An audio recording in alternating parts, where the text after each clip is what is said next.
সুপ্রভাত বন্ধুরা, কেমন আছো তোমরা সবাই? আশা করছি সবাই খুব ভালো আছো, সুস্থ আছো, আর আমরাও বেশ ভালো আছি। আর আজকে আমার আরও একটি নতুন ব্লগে তোমাদের সকলকে ওয়েলকাম আর অনেক ভালোবাসা। আজকের দিনটা ছিল নবমী, আর আজকে হচ্ছে শ্বশুরবাড়ি থেকে বাপের বাড়ি যাওয়ার পালা।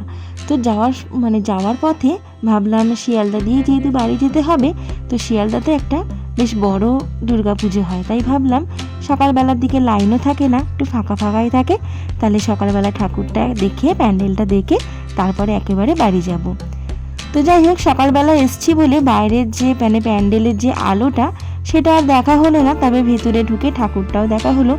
তবে প্যান্ডেলটা কিন্তু বেশ ভালোই হয়েছিল।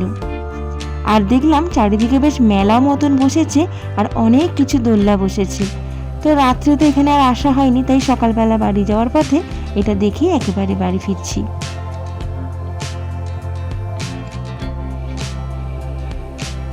আর এই তো দেখো ঠাকুরটার প্যান্ডেলটা দেখে নিয়ে আর আমরা কিন্তু হাঁটতে হাঁটতে চলছি শিয়ালদা স্টেশনের দিকে। জানো তো, বাস থেকে নেমে স্টেশন যাওয়ার পথটা অনেকটাই হাঁটতে হয় জানো তো। আর দেখো দুধারে কিন্তু বেশ অনেক কিছু দোকানও রয়েছে, আর সকাল সকাল কিন্তু সব খুলেও গেছে। সকাল বলতে এখন প্রায় ধরো 10:30 11টা মতন বেজেই গেছে, অনেকটাই বেলা হয়ে গেছে, দোকানপাট তো খুলবেই। আর দেখো ওদিকে ওই বা সাইডে ছিল একটা চার্চ। তো এসেই দেখলাম ট্রেন দাঁড়িয়েই ছিল, আর ট্রেনটা বেশ ফাঁকাই ছিল, যেহেতু পুজোর সময় অনেক অফিস পালা ছুটিও আছে, সেই কারণে কিন্তু ট্রেনটা ফাঁকাও ছিল।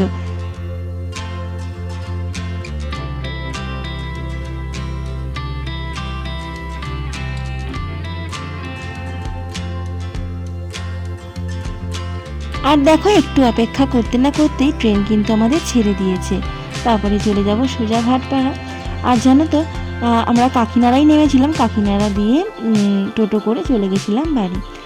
আর বাড়ি গিয়ে তারপরে কিছু খাওয়া দাওয়া সেরে আবার কিন্তু সন্ধেবেলা আমরা ঠাকুর দেখতে বেরোবো। ভাটপাড়ার ঠাকুরগুলো তো আমাদের দেখা হয়নি, সেইগুলো সব এক এক করে দেখতে বেরোবো, আর তোমাদের সাথেও সেগুলো সব শেয়ার করবো।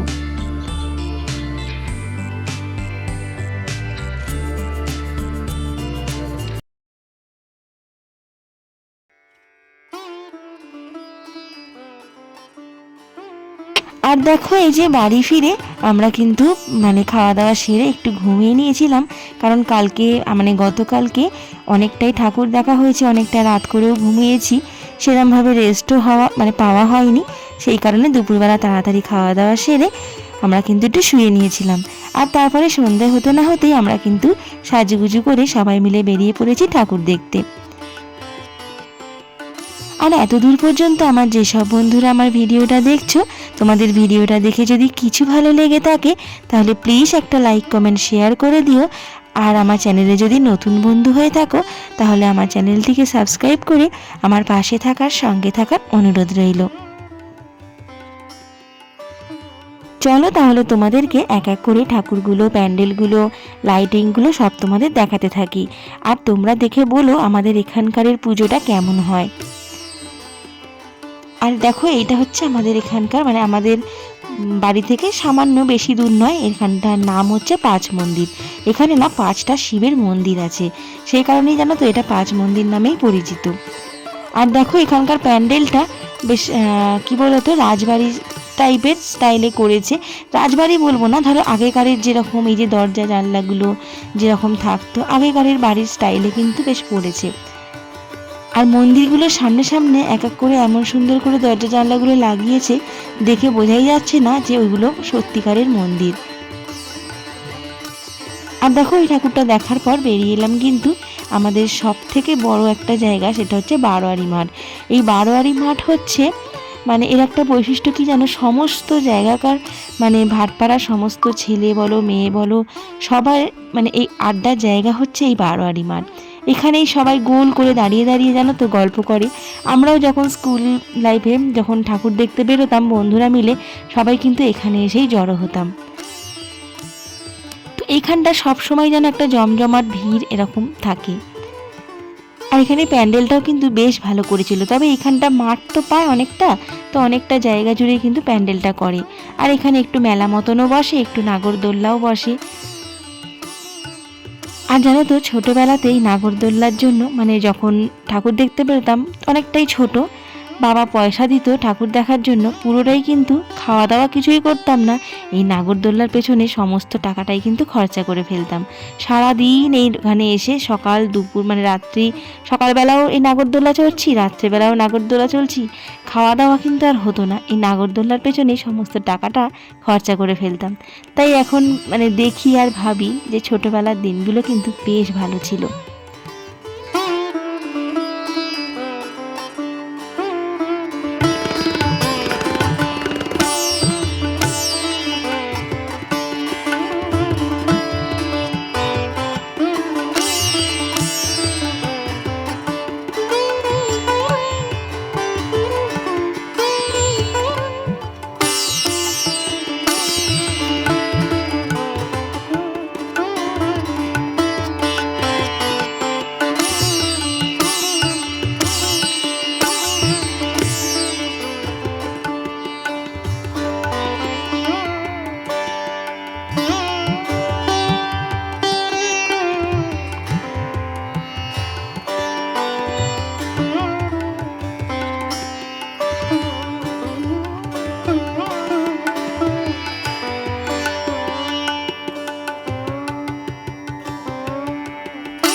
আর দেখো, বারোয়ারি মাঠ থেকে দেখে ফিরে কয়েকটা ঠাকুর দেখার পর চলে এসেছিলাম কিন্তু ভূতের রাজার দরবারে। আসলে কি বলে তো, দেখলাম ঢোকার মুখে উপরেই লেখা রয়েছে ভূতের রাজার দরবার, সেই কারণেই তোমাদের বললাম। আর দেখো, এটা ছিল চালকিপাড়া, এটা হচ্ছে স্বল্পাশা ব্যায়াম সমিতি। এখানে কিন্তু আমার ছেলে জিমন্যাস্টিক শিখতে আসে, তো এই ক্লাবের ভেতরেই কিন্তু একটা দুর্গাপুজোও করে। আর বেশ প্রত্যেক বছরই বেশ সুন্দর সুন্দর থিম করে, জানো তো। আর এবছর করেছে দেখলাম সত্যজিৎ রায়ের যে গল্প বা বইগুলো লিখতো সেই বিষয়ে একটা থিম করেছে। বেশ দেখো, নানা রকমের যা যা বই লিখেছেন উনি, সেই সবগুলো ছবি এঁকে এঁকে সেই বইয়ের নাম, তারপরে ক্যামেরা, রিল, এইগুলো সব দিয়ে একটা সুন্দর করে সাজিয়ে কিন্তু প্যান্ডেলটা করেছে। বেশ নতুনত্ব ছিল, বেশ ভালোই লাগছিল, জানো তো। তো চলো, আর কথা বেশি বাড়াচ্ছি না, তোমরা কিন্তু এক এক করে প্যান্ডেলগুলো, ঠাকুরগুলো দেখতে থাকো।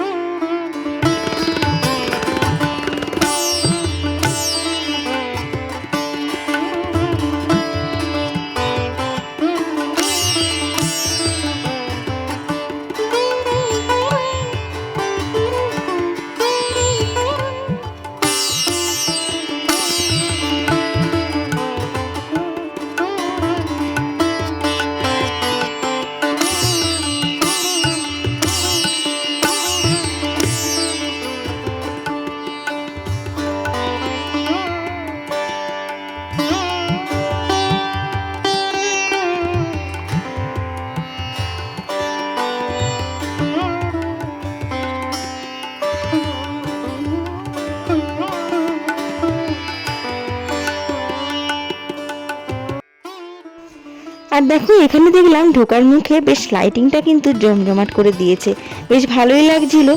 আর তারপরে দেখলাম এখানে প্যান্ডেলটাও কিন্তু বেশ ভালো করেছে, মানে আদিবাসীর ওপরে ভিত্তি করে কিন্তু প্যান্ডেলটা করেছে, বেশ ভালো লাগছিল। আর এখানে এই বছর দেখলাম প্রথম এত বড় করে প্যান্ডেলটা সাজিয়েছে।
এদিকের প্যান্ডেলটার কিন্তু বেশ দুদিকে গেট করেছে, দুদিকে কিন্তু দুরকম গেট করেছে। ওইদিকের মানে ঢোকার সময় দেখলাম ওপর দিকটা একরকম গেট, আবার এদিকে যখন বেরোলাম তখন দেখছি অন্য একরকম গেট করেছে। বেশ সাজিয়েছে দুদিকে দুরকম, ভালোই লাগছিল। আর তারপরে দেখো চলে এলাম আর একটা ঠাকুর দেখতে। সেখানে যা ঠাকুর দেখতে আসার পথে তোমার দাদা ভাইয়ের আর আমার ছেলেরও কিন্তু ভীষণ খিদে পেয়ে গেছিলো। আসলে খিদে বলতে ফুচকা দেখে খিদে পেয়ে গেছিলো, তো আমি আর খাইনি সেদিন। তো ওরা দুজনে কিন্তু বসে খাচ্ছিল।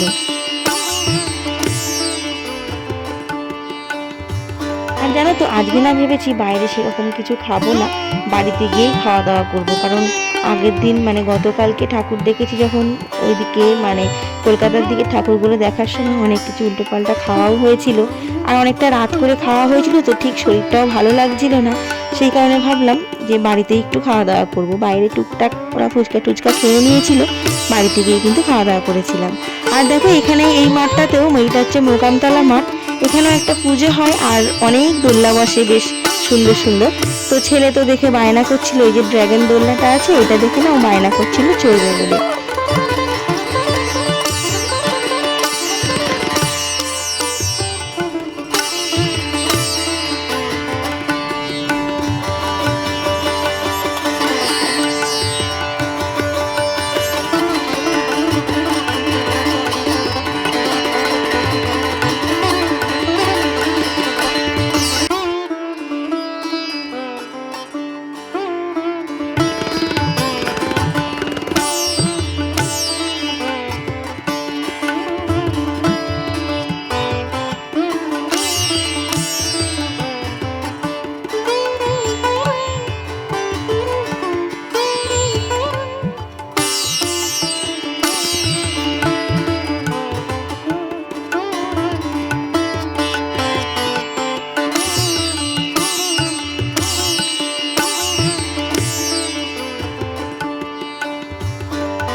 আর এই যে দেখো এখানে একটা প্যান্ডেল দেখতে পাচ্ছ, প্রত্যেক বছর দুর্গাপুজোর সময় আমরা কিন্তু এদিকটায় আসি।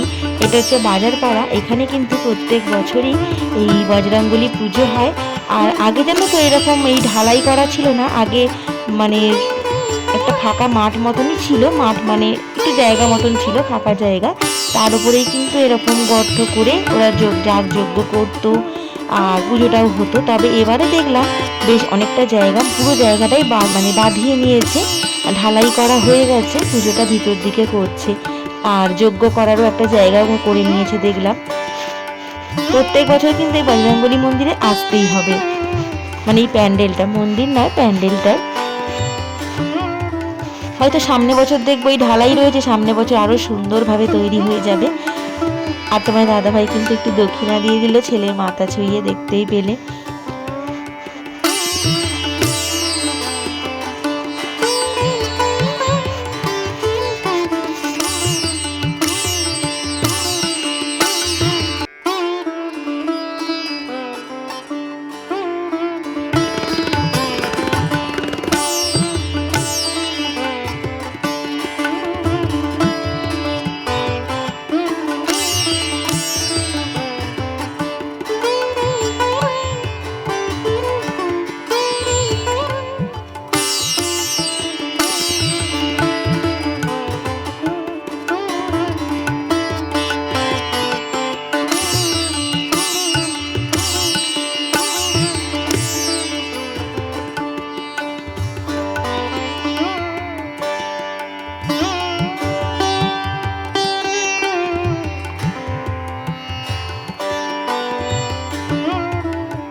কিন্তু বেশ অনেক কটা ঠাকুরই তোমাদের সাথে শেয়ার করলাম, যা যা দেখেছি। তবে কয়েকটা ছোটোখাটো ঠাকুর ছিল, সেগুলো আর তোমাদের সাথে শেয়ার করিনি। আর একটা দুটো ঠাকুর আমরা দেখতেও যাইনি, মানে আর ভালো লাগছিল না, অনেকটা জার্নি হয়েছে আগের দিনকে, ওখানে ঠাকুর দেখেছি, আবার ট্রেনে করে এসেছি, সত্যি বলছি আর ভালো লাগছিল না, জানো তো। তাই ভাবলাম আর এই ঠাকুরটা দেখেই বাড়ি চলে যাব। আর এটা হচ্ছে আমাদের বাড়ি থেকে কাছাকাছি, এটা হচ্ছে বাবুরানী পাড়া। আর এই ঠাকুরটা দেখেই কিন্তু আমরা এবার বাড়ি চলে যাব। তাও প্রায় কিন্তু অনেকটাই রাত হয়ে গেছে, আবার বাড়িতে গিয়ে খাওয়া দাওয়া করতে হবে। আর পুজোর কদিন কি বলো তো, এত অনিয়ম হচ্ছে না, ওই জন্য না শরীরটা ঠিক যাচ্ছে না। প্রত্যেক দিনই প্রায় কত রাত হয়ে যাচ্ছে খাওয়া দাওয়া করতে করতে। আর কি করব বলো, পুজোকালের দিনে হতেই পারে, ঠাকুর দেখতে দেখতে অনেকটা রাত হয়ে যায়, ছেলেটারও দেরি হয়ে যাচ্ছে, অনিয়মে খাওয়া দাওয়া হচ্ছে। তো যাই হোক, এই পুজোর কটা দিন, তারপর তো আবার সেই নিয়মের মধ্যেই থাকবো। আর দেখো এইদিকের মানে এখানকার প্যান্ডেলটা কিন্তু বেশ ইউনিক করেছিল এবছর, দেখলাম কি করেছে দেখো, থিমটা চারিদিকটা ঘুরে ঘুরে দেখলাম।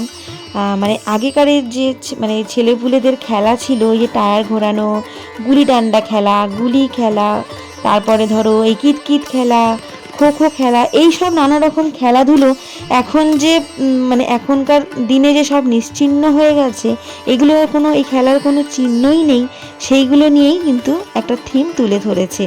এখন শুধু মানে ছেলেপুলেদের শুধু পড়া পড়া পড়া, মাথায় কিন্তু এইগুলোই আমরা চাপ দিয়ে যাচ্ছি, খেলাধুলো কিন্তু একেবারেই উঠে যাচ্ছে। সেই নিয়েই একটা থিম দেখো করেছে। তো দেখলে তো এখানে যে একটা বাচ্চা হামাগুড়ি দিয়ে ছবিটা আঁকা আছে, তার পিঠের ওপর কত বোঝা, গান, নাচ, আবৃত্তি, যোগব্যায়াম, পড়াশোনা সমস্তটা তার পিঠের ওপর কিন্তু চাপ দেওয়া হচ্ছে, তার কাঁধেতে চাপ দেওয়া হচ্ছে। সে পারবে কি, তার কতটা কষ্ট হচ্ছে, সেইগুলো কিন্তু আমরা ভাবি না সত্যিকারের। তো যাই হোক বন্ধুরা, আজকের ভিডিওটা আমি এখানেই শেষ করছি। দেখা হচ্ছে আবার একটি পরের ভিডিওতে। ততক্ষণ তোমরা সবাই ভালো থেকো, সুস্থ থেকো।